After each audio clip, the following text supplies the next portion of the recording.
Hello friends, அடுப்பங்கரை நம்ம வீட்டு சமையல். இன்றைக்கி ஒரு என்னோடய ஸ்டைல் வாழைத்தண்டு பொரியல் எப்படி செய்கிறதுன்னு பார்ப்போம். வாங்க வீடியோக்குள்ளே போகலாம்.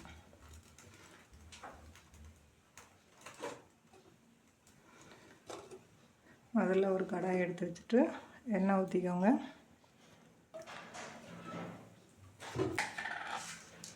ஒரு அரை ஸ்பூன் அளவுக்கு உளுத்தம்பருப்பு போட்டுட்டேன்.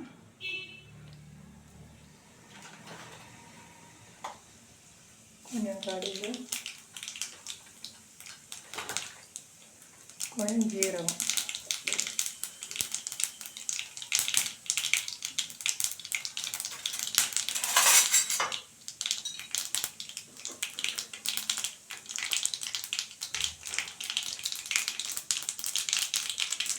கடுகெல்லாம் நல்லா வெடித்த உடனே பொரியலுக்கு தேவையான வெங்காயம் போட்டுக்கலாம்.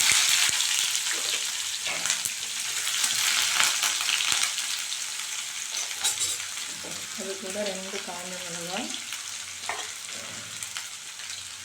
ஒரே ஒரு பச்சை மிளகாய், கொஞ்சம் நல்ல பெரிய மிளகாய்,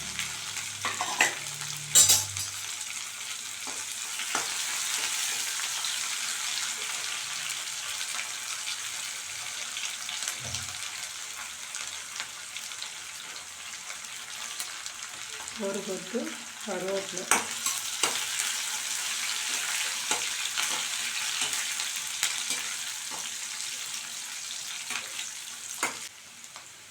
பொரியலுக்கு தேவையான சால்ட்டு,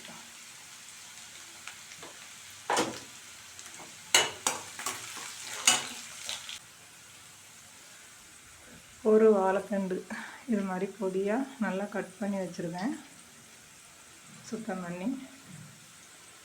இதை நம்ம இதில் சேர்த்துக்க போகிறோம். வாழைத்தண்டில் தண்ணி இருக்கிறதுனால நம்ம அப்படியே வேக வைக்கலாம். தண்ணி வேணும்னா மட்டும் லைட்டாக தெளிச்சுக்கலாம்.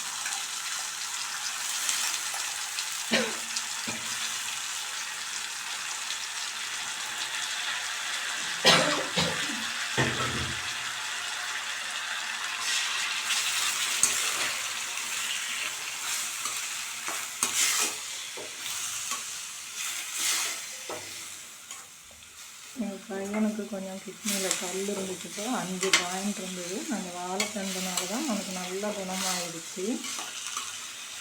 வாரத்தில் 2 நாள் வாழைத்தண்டு ஜூஸ் கொடுத்தேன்.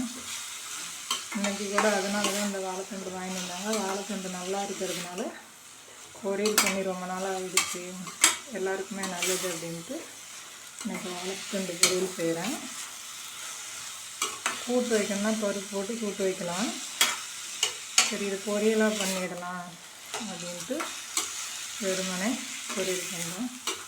இப்போ இதை நம்ம வேகட்டும், கொஞ்சம் நேரம் மூடி வைக்கலாம்.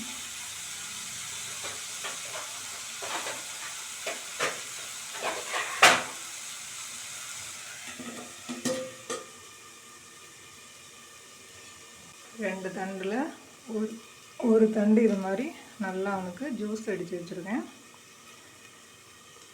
நீங்களும் இது மாதிரி வாரத்தில் 1 நாள் வாழைத்தண்டு ஜூஸ் பண்ணி கொடுங்க. கல் பிரச்சனை இருக்காது. நம்மளுக்கு எதுவுமே இல்லைனாலும் கூட இது மாதிரி ஜூஸ் குடிச்சிட்டு வந்தீங்கன்னா உடம்புக்கு ஆரோக்கியமாக இருக்கும். வாழைத்தண்டில் அவ்வளோ ஒரு நன்மை. வாழையிலே மொத்தத்தில் எல்லா நன்மைகளும் கிடைக்கும்.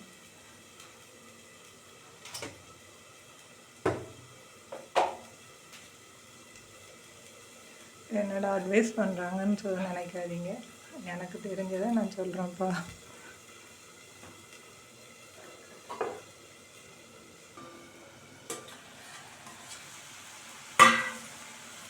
நடுவில் ஒரு வாட்டி கிளறி விட்டுக்கலாம்.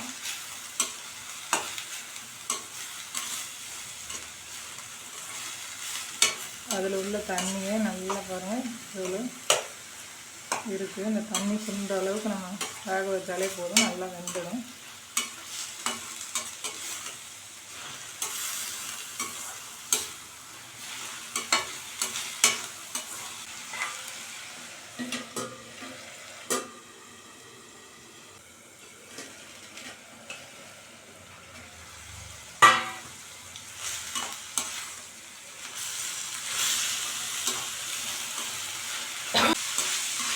இப்போ வாழைத்தண்டு நல்லா வெந்துருச்சு.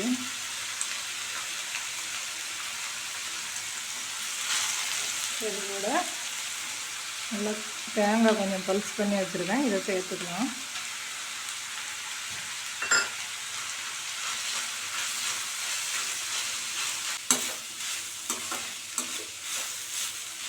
தேங்காய் போட்டு நமக்கு ரொம்ப நேரம் அடுப்பில் வைக்கணும்னு தேவையில்லை.